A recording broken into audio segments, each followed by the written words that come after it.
Hi guys. তো দেখো এখন রাত্রি 10:30 বাজে আর এখন থেকে আমি আমার ব্লগটা শুরু করছি। আশা করি নিশ্চয়ই তোমরা আমার সঙ্গে থাকবে। তো এখন আমরা বেরিয়ে পড়লাম ঠাকুর দেখতে। যাওয়ার ইচ্ছাও ছিল আবার ইচ্ছাও ছিল না, কিন্তু আমি না গেলে মারও দেখা হবে না, তাই জন্য মাকে বললাম চলো ওপর ওপর কয়েকটা ঠাকুর দেখেই আসি। টোটো তো নো এন্ট্রি, তাই জন্যে পায়ে হেঁটেই যেতে হবে, আর পায়ের অবস্থা তো খুব একটা ভালো নেই, তাই জন্যে ওপর ওপর যে কটা পারবো দেখে আসবো।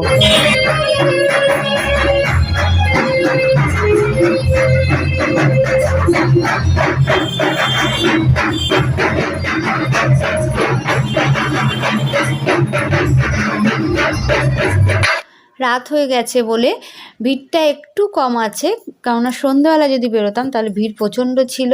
তাই জন্যে আমরা বেশ হেঁটে ভালোভাবেই দেখতে পাচ্ছি।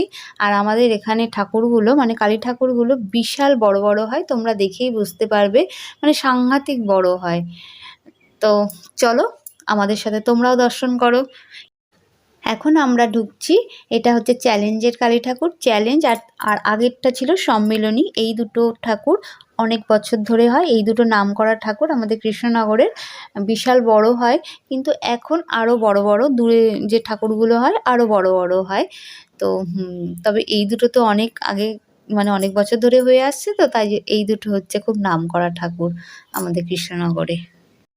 এখন আমরা আছি হাই স্ট্রিটে, মানে হাই স্ট্রিটের মানে মেন যে জায়গাটা সেই জায়গাটায় আছি। এরপরে আস্তে আস্তে এগোচ্ছি, পোস্ট অফিসের মোড়ে যাব।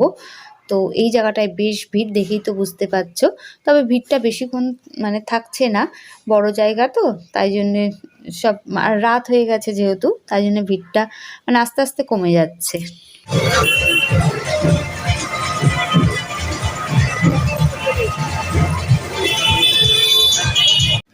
পোস্ট অফিসের মোড়ে আস্তে আস্তে হাঁটছি, তারপরে দেখি এখানে বাসনপত্র বিক্রি হচ্ছে। তো মা দেখছে, অনেকেই দেখছে, কিন্তু মার পছন্দ হলো না, তাই জন্যে আমরা আর কিছু নেব না। তাই মাকে বললাম চলো এগোই, এগিয়ে আরও ঠাকুর দেখে আসি, এখানে দাঁড়িয়ে সময় নষ্ট না করে।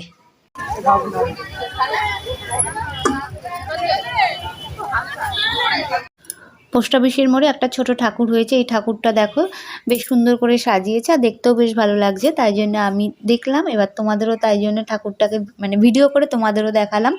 তারপরে বোনকে ফোন করলাম যে আমরা এখন যাব ধারাবাহিক, মানে ধারাবাহিকের ঠাকুরটা দেখার আমাদের ইচ্ছা। তো মানে কোন রাস্তা দিয়ে গেলে খুব তাড়াতাড়ি হবে, ওটা হচ্ছে নেদের পাড়ার মোড়ে হয় ঠাকুরটা। তো বোন বলল যে আমরা মিউনিসিপ্যালিটির মোড়ে আছি, ওরাও ঠাকুর দেখতে বেরিয়েছে, বলল আয় তোরা এখানে, তারপরে বলছি কোন রাস্তা দিয়ে যাবি। হাঁটতে হাঁটতে চলে এলাম আমরা মিউনিসিপ্যালিটির মোড়ে। ওরা তিনজনে চা খাচ্ছিল, দুধ চা। তারপরে আমি আর মা খেলাম, খেয়ে এবার ওরা যাবে, বোনরা যাবে দিদির বাড়িতে। দিদির বাড়িতে যাবে কেননা দিদির মেয়েকে নিয়ে আসবে ওদের বাড়িতে, আজকে থাকবে দিদির মেয়ে, কেননা কালকে ভোরবেলা যাবে নৈহাটিতে বড় মা দর্শন করতে। আমিও যাব, ইচ্ছা আছে, এখন জানি না, মা যদি টানে ঠিক যাব। তো এরপরে এখন চা খাচ্ছি, আমরাও খেলাম চা, খেয়েটে এবার যাব ধারাবাহিকের ঠাকুরটা দেখতে যাব। তো আমাদের বলে দিল যে কোন রাস্তা দিয়ে গেলে তাড়াতাড়ি হবে।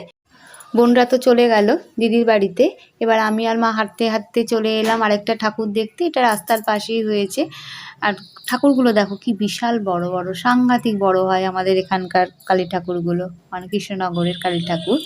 তো এরপরে আমরা যাব ধারাবাহিকে।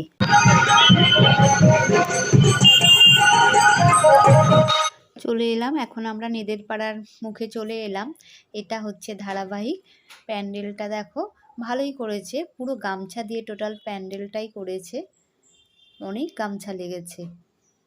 তো প্রতিবার নাম শুনি কিন্তু কোনো বাড়ি আসা হয় না। এ দেখো ধারাবাহিক লেখাও আছে। তো সবার মুখেই শুনি, কিন্তু এবার চলেও এলাম। পায়ে ব্যথা, কিন্তু তাও চলে এলাম, কিন্তু পায়ে ব্যথা তো সারা বছর থাকবে, কিন্তু মা তো এই তো কালকেই তো মা চলে যাবে, আবার একটা বছরের অপেক্ষা। তো এই দেখো এটা হচ্ছে মা, ধারাবাহিকের মা। তো আরও অনেক উঁচু করে বলে, এবার একটু মানে ছোট করেছে মাকে। তো তোমরা ফোনে কতটা বুঝতে পারছো জানি না, তবে কিন্তু মা কিন্তু অনেক মানে ফুট মানে উঁচু হয়। ধারাবাহিক ক্লাবে এখানে অর্কেস্ট্রার এনেছে, তো গান হচ্ছে, সুন্দর সুন্দর গানগুলো হচ্ছে, অনেক ভিড়। আর আলোগুলো দেখো কিচ্ছু বোঝা যাচ্ছে না, এমন আলোগুলো মানে লাইটিংগুলো হচ্ছে। তাই এখানে বেশ কিছুক্ষণ দাঁড়ালাম, দাঁড়িয়ে গানগুলো শুনলাম, কিন্তু বেশিক্ষণ দাঁড়ালে হবে না, কারণ এখানে 12টা বেজে গেছে, এবার অনেকটাই দূর আমাদের বাড়ির থেকে এটা, তাই জন্যে বেশিক্ষণ না দাঁড়িয়ে চলে এলাম। ধারাবাহিক থেকে হাঁটতে হাঁটতে চলে এলাম। এটা হচ্ছে পাত্তবাজারের মুখে। এটা মনে হয় নবজাগরণ যতদূর সম্ভব ক্লাবটার নাম। তো এই প্যান্ডেলটা খুব সুন্দর করেছে দেখো।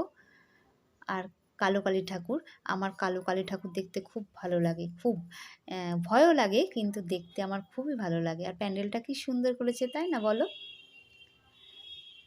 তো এখানে দাঁড়িয়ে আমি আর মা কিছুক্ষণ দাঁড়িয়ে অনেক কটা ফটো তুললাম। এখন বাড়ি ফেরার পালা, কিন্তু মানে বাড়ি ফেরার পথে যে কটা ঠাকুর বা প্যান্ডেল মানে আছে সেগুলো তো দেখতেই হবে। যেমন এইটা হচ্ছে মহাদেবতা। তো দেখো এই ঠাকুর, এই প্যান্ডেলটাও গামছা দিয়ে করেছে, খুব সুন্দর করেছে এই প্যান্ডেলটা। তোমাদের আমি অতটা বোঝাতে পারলাম না, কিন্তু খুব সুন্দর করেছে। আর দেখো এমন লাইটিং করেছে যে মায়ের মুখটা স্পষ্ট করে তোমাদের মানে বোঝাতে পারলাম না, মানে দেখাতে পারলাম না আর কি। এটাও কালো কালো মানে কালো কালী ঠাকুর এটা। আর ভেতরে ঢুকেই না কেমন যেন ভয় লাগছে, এমন বীভৎস লাইটিংগুলো করেছে। তো দেখো সবে মাত্র বাড়িতে ঢুকলাম, মানে ঢুকেছি তালা খুলে। তোমাদের সঙ্গে কথা বলতে শুরু করে দিলাম, কিন্তু আর বেশি কথা বলবো না, কারণ এখন খাবো, মানে এই শাড়িটাই চেঞ্জ করব, নাইটি পরবো, খাবো দাবো, কিছু কিছু কাজ আছে ছোট ছোট করব। তারপরে কালকে সকালবেলা উঠতে হবে, একদম ভোর সকাল না, ভোরবেলা উঠতে হবে। আর কেন উঠতে হবে সেটা তোমাদের কালকের ব্লগে, তোমরা কালকের ব্লগটা দেখলেই তোমরা বুঝতে পারবে। এখন তোমাদের বলবো না, কিছু বলবো না। তো আর বেশি কথা বলবো না, রাত অনেক হয়ে গেছে, পায়ের যন্ত্রণা ফেটে পড়ছে পা দুটো, আর পাচ্ছি না। তো এখন তোমাদের কাছ থেকে বিদায় নিচ্ছি, টাটা, গুড নাইট। আর আজকের ব্লগটা যদি তোমাদের ভালো লেগে থাকে গাইস, তো অবশ্যই লাইক করবে, কমেন্ট করবে, পারলে শেয়ারও করে দেবে। তাহলে টাটা, গুড নাইট, সবাই সুস্থ থেকো, ভালো থেকো। নিশ্চয়ই তোমরা আনন্দ করছো, খুবই আনন্দ করছো। সবার মানে সবার দিনগুলো খুব আনন্দে কাটুক পুজো ঘণ্টার মধ্যে। আমিও আনন্দ করে এলাম, কালকে আবার একটা আনন্দ। তো অবশ্যই তোমরা কিন্তু কালকের ব্লগটা দেখবে, কালকেরটা দেখবে, আর আজকেরটা তো দেখবেই তোমরা। Tata, good night.